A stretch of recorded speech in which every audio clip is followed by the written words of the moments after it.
Question. You have picked question number 2.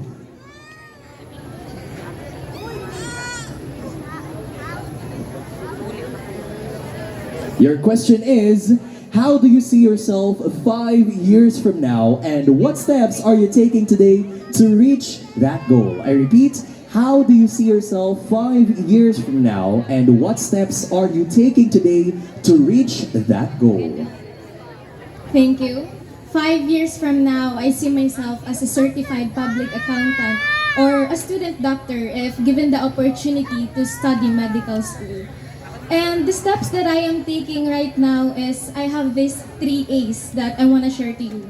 The aim first, the second is action, and the third is adopt. Aim because in order for you to achieve your goals, not just in career but in any kind of goals, you need to make sure that you have that clear goals and you need to put on effort on it in order to attain that expectations that you want to happen. Second is action. Of course, after planning, you need to make an action to implement those plans. And action involves investing in yourself, investing in your knowledge, in your capabilities, all of the things that makes you a better person because it will help you to achieve your goals. And lastly, adopt because change is constant and you need to adjust to those changes, not the changes adjust to you. So along that process of reaching your goals, there are uncontrollable circumstances and you need to handle it properly in order for you to be successful. That's all. Thank you.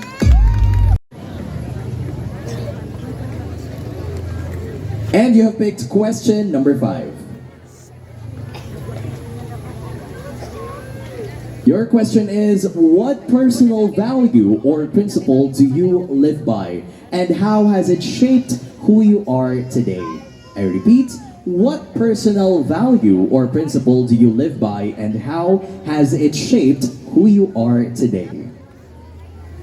Thank you for that question. I live by the value resilience, because for all the experience that I've been encountered, I've always I've always doubt myself in every circumstances that I encounter, but I still rise with confidence and pureness, and I do believe that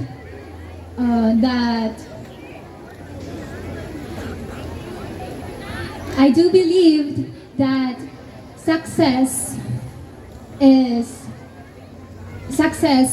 the only way for us to aim our goals, and that's why I am here standing in front of you, that showing who am I, representing myself, that I do also have the authenticity. I am true to myself, and I do believe that being true to yourself is the best option. And I thank you. Baka may budget ang supporters mo. You have picked question number 10. Your question is, what does being a woman from Gogon mean to you, and how would you represent your barangay with pride and authenticity? I repeat, what does being a woman from Gogon mean to you, and how would you represent your barangay with pride and authenticity? Good evening. I believe that as a woman from Gogon, I saw how hardworking and united and dedicated this place is, especially the people in it. I believe as a woman from Gogon, I would represent my barangay with pride and authenticity by showing the values, culture, and the stories that it has. Because I believe that from a small place can make a big difference in the world. So as I stand here, I remind all of you that community is built with people of unity. That's all. Thank you. Candidate number 4, your question is question number 3. Question number 3, please.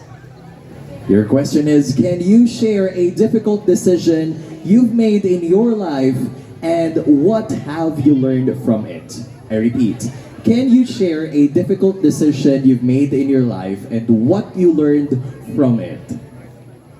One of the biggest decisions I've made in my life is that when I was torn between pursuing my dreams or helping my mother when it comes to financial burden. And however, I decided to help my mother when it comes to financial issues, and that was for myself. I can consider that as one of my biggest difficult decision I've made in life, because growing up I was used to honors. I always aim for golds. However, when reality hits me, that's when I finally realized that it's not all about perfection. It's all about, it doesn't matter if, because I believe that it doesn't matter if you have the easiest path, but I believe I have walked my path with purpose, and I thank you.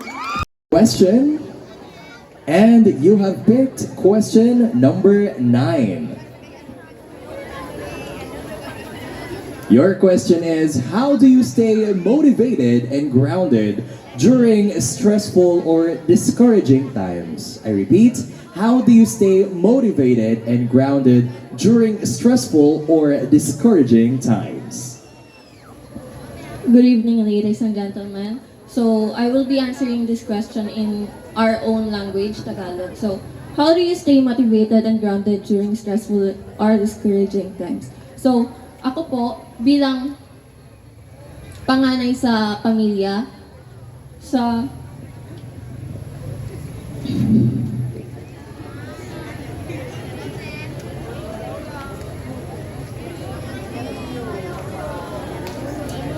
I stay motivated and grounded during stressful or discouraging times. I think of the reason I started doing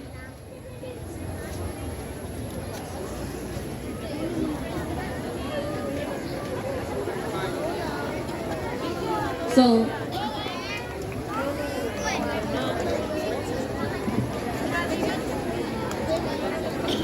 I think of the reason why I started doing that thing. So whenever I feel stressed or discouraged, I believe I have my family with me, my loved ones, and all the people who's supporting me throughout my whole journey. And I thank you. Let me just say, I love your skin tone. You have picked question number 1. Can you tell us something about yourself that not many people know but you are proud of? I repeat, can you tell us something about yourself that not many people know but you're proud of? Good evening, ladies and gentlemen, especially to our board of judges. A pleasant evening, especially to you, Moister. Thank you for that wonderful question. Would I give you something about myself that not so many people know about me and what I am proud of? The thing that I am proud of and not so many people know about me is how I had ended up overcoming my experience from the discrimination of other people. Because as a woman of color, as a woman that had experienced a lot of discrimination and judgment from others at my young age, I had a lot of struggles, stress, and anxiety by that. And this stepping stone to me is very hard because I am scared for the judgment, for the discrimination of others. But the thing that not so many people know about me is I am how I ended up overcoming that struggles. And that struggles, I believe, it molded me into the strong woman I am right now, standing in front of you. And that's why I can say, ladies and gentlemen, let us all appreciate the beauty of our own Filipina beauty. Just like me, women of color. I thank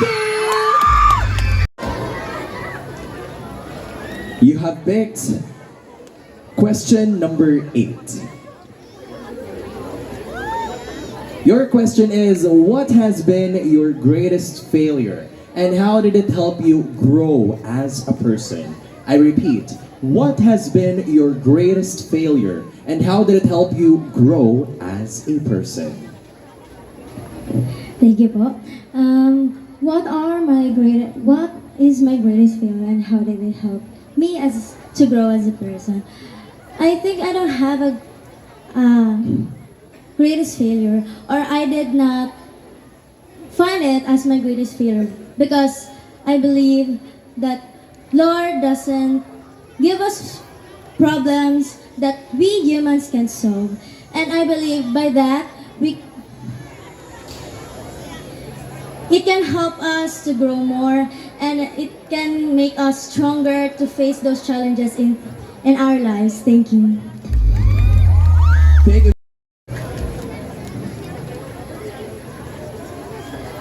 You have picked question number 6.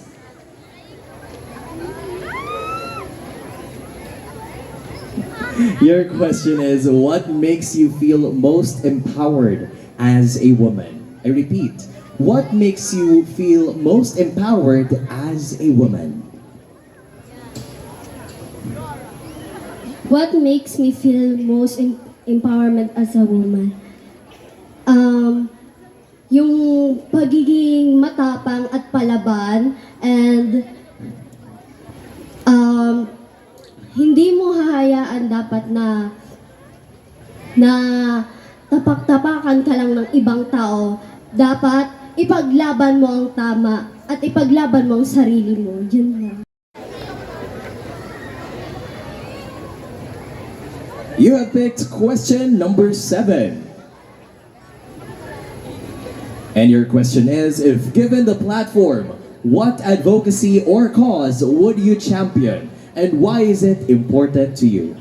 I repeat, if given the platform, what advocacy or cause would you champion? And why is it important to you? Thank you. As a woman of size, my advocacy is to be yourself because being a self-love is not selfish. Ladies and gentlemen, let's normalize loving ourselves and knowing our worth, embracing our strength, and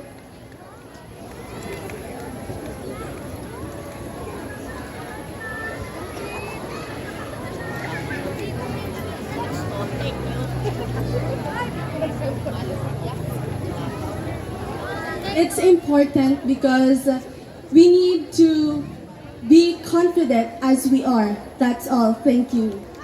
Actually, ang hirap basahin ng pangalan mo. I just call you Hugh na lang, okay? You have picked question number 4. And your question is, how do you handle criticism, especially when it comes from people close to you? I repeat, how do you handle criticism, especially when it comes from people close to you?